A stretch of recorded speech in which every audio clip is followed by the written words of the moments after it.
In this video, I'm going to be reviewing and breaking down Fear the Walking Dead Season 7, Episode 2, 6 hours. And I'm also going to add a little bit of stuff from World Beyond in this video too. I'm going to combine it now, instead of doing one whole video for World Beyond, because I just think the recent 2 episodes were horrendous, and it's just not my kind of show. With Season 1 of World Beyond, I was accepting of it being so mediocre, because I said to myself, you know what, there's about 16 episodes left. There's a whole other season after this, it will pick up. But there's 6 episodes left now, and it stayed at the same level, if not got worse. If I find that in an episode there was nothing interesting to talk about regarding the entire universe of The Walking Dead, I'm just gonna skip it. I've never been exclusive to The Walking Dead content, so I'm just gonna skip it and look at other stuff to do. You know, if I made a video for every single episode in World Beyond, where do I draw the line? I might as well do iCarly content.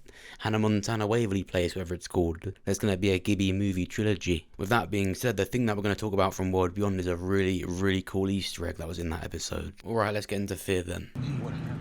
But first of all, I want to thank Private Internet Access for sponsoring this video.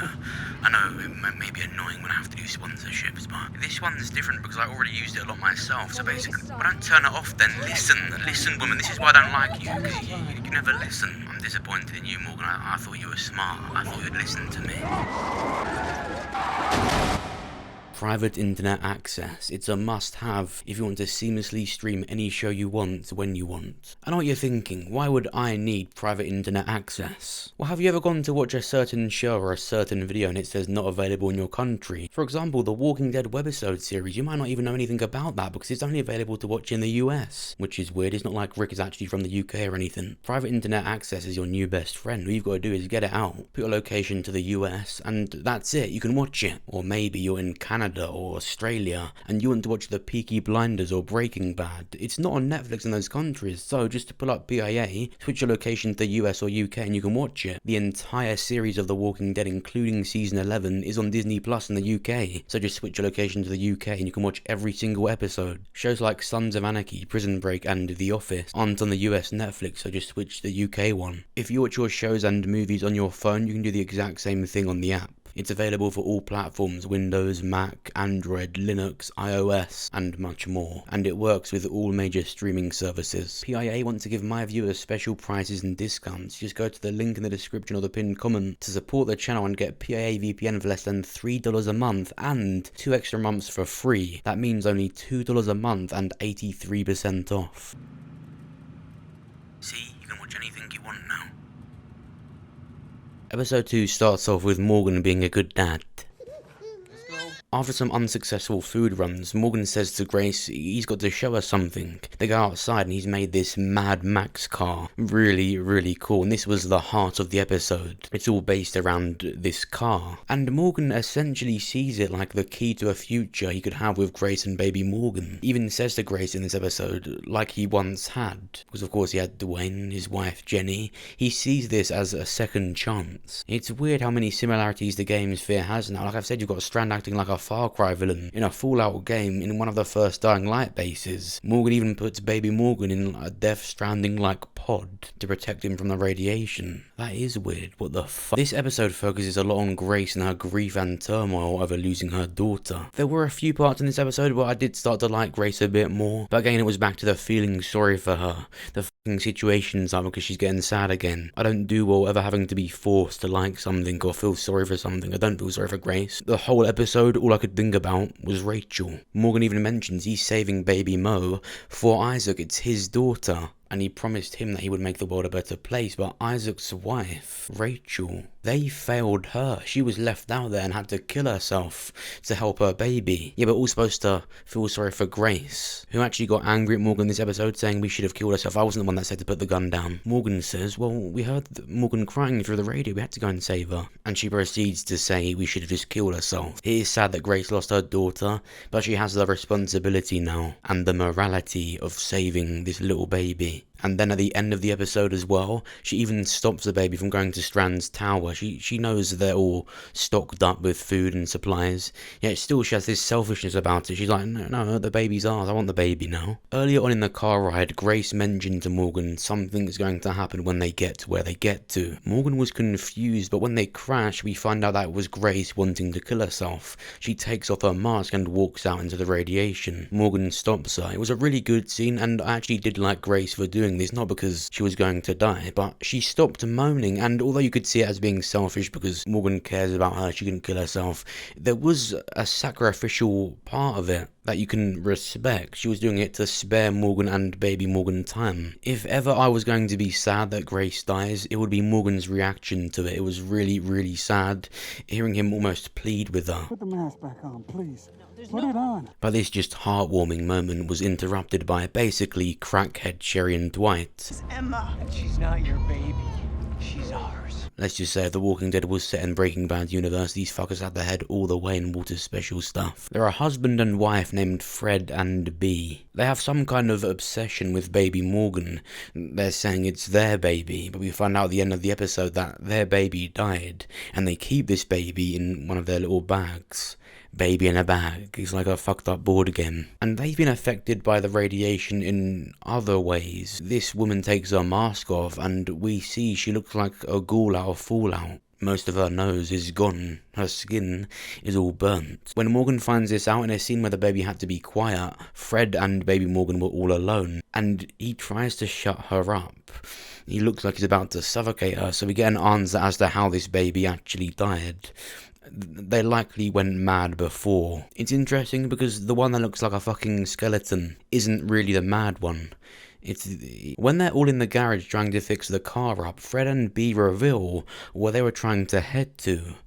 Padre. I pronounce it how I want, fuckers. In my video for episode 1, a lot of people said, well, Padre has got to be referencing Padre Island. Now, whilst this is the most logical thing to think, especially with Fred revealing he heard this on the walkie-talkie, this red circle that they've worked out on the map, likely where Alicia has headed, isn't really Padre Island. Then again, there are a couple of crackheads with no nose. But it's quite odd that two people that have likely been in Texas for a while have marked this as Padre if this is Padre Island. Fred and Bee heard of this Padre on a walkie-talkie. Will spoke about it like some superior safe zone. It's still more than likely that Padre is in a sense codename for a CRM outpost in Texas just in front of Padre Island. Likely the nearest one that Isabel could take the other Fear characters to. Alicia's heading there, so she'll likely reunite with them. Then there's one of the weirdest encounters I've ever seen. They all turn around and see a car pull up. The person comes out, doesn't say anything or even do anything. He walks slowly towards Morgan and lets Morgan shoot him. Then at the very end of the episode it's revealed this was Emil's brother. Emil was the bounty hunter in season 6. They couldn't have just left it, could they? A subtle, short yet impactful villain that Morgan overpowered. He beat him. They've added a brother. All this radiation and he's managed to find Morgan. It's just silly. Like I just feel like Fear could be the better show out of the 3, but I don't feel like the showrunners know what subtlety is. They actually had a good thing going with that bounty hunter in the way that I wanted more, but I didn't want Brother Avenge storyline more. It's really strange. I don't have a problem with it. All I can say about it is I feel like it's going to be one of those things where it is just going to get annoying. Morgan versus Strand. Why have they complicated it, tangled the wires? Mr. Jones may have got the best of me today. You stood there and let him shoot you, you fool. Am I meant to think this is cool? Because right now I just think that he's pathetic. No one cares, like, we're all focusing on Morgan versus Strand right now. Obviously, this is just the first time he's appeared. He let Morgan shoot him, then called it a day. I think he can still be cool, trying to avenge his brother and stuff like that, but I just hope that was the plan from the start with that bounty hunter character, because to me, I looked at it like a short but sweet thing, and it was special because it was in that episode alone. I hope it's not one of those things where they've just added it last minute, oversaturating everything about it. They head back to the submarine and they get ambushed by Strand's men.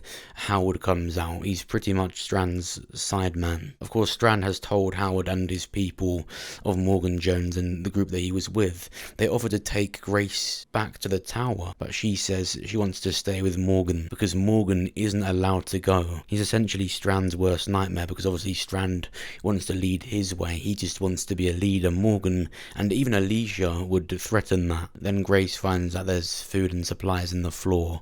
I would honestly just feel so stupid. They were in that submarine for weeks. I wouldn't tell Morgan that I found it because I'd feel stupid. Overall, episode 2 was a good episode and I really enjoyed it. Fear has been good for a while now, and it's nice to know that season 7 wasn't the end of that streak. Then of course, to finish this video off and talk about the only thing worth talking about in World Beyond in episode 4 is the scene where Dennis is stitching up Silas's hand. He looks up and sees an album called Half Moon Live in Concert. This is Beta's album. In The Walking Dead, we find out that Beta was a country singer before the apocalypse, and quite a well-known one. We see here, this Dennis character was a fan of Beta's work, having no idea that he went on to be one of the leaders of a group called the Whisperers that wear the skins of dead people. I think that's a really cool Easter egg. They've actually done that in Fear as well, in a similar way. They seem to really like calling back to Beta. So I think in Tales of the Walking Dead, we're 100% going to see a Beta backstory of how he actually got to how he was. We did see that kind of, and his devotion to Alpha, but really we didn't see him snap at the time. It would be cool to see what exactly broke him. I love that Easter egg. Episode 4 as a whole though, I didn't like it at all. You know, I'm not going to make videos about every single episode just because of The Walking Dead. I'll make a video about a whole episode when it's got something interesting for me to talk about. You know, I'm just not interested in the story in the show itself. I couldn't care less about Jadis being in it unless she just says anything important, honestly. What did you think though? What did you think of episode 2 of Fear? Out of Morgan, Strand, and now the Bounty Hunter's brother, who do you think is gonna win? Who's gonna die? After the recent talks of Morgan going back to The Walking Dead, do you think he actually will? And what exactly do you think Padre is? Comment down below and let me know what you think. And of course, if you enjoyed the video, then make sure you press the like button. It actually really helps me out and will get this video seen by more people. And if you did, watch my review of episode 1 where I talk more about how Morgan would go back to The Walking Dead, why he would do it, and what it means for the other characters in that show. Check this one out while I review and play with the new Rick Grimes Fortnite skin. It's one of my favourite videos now.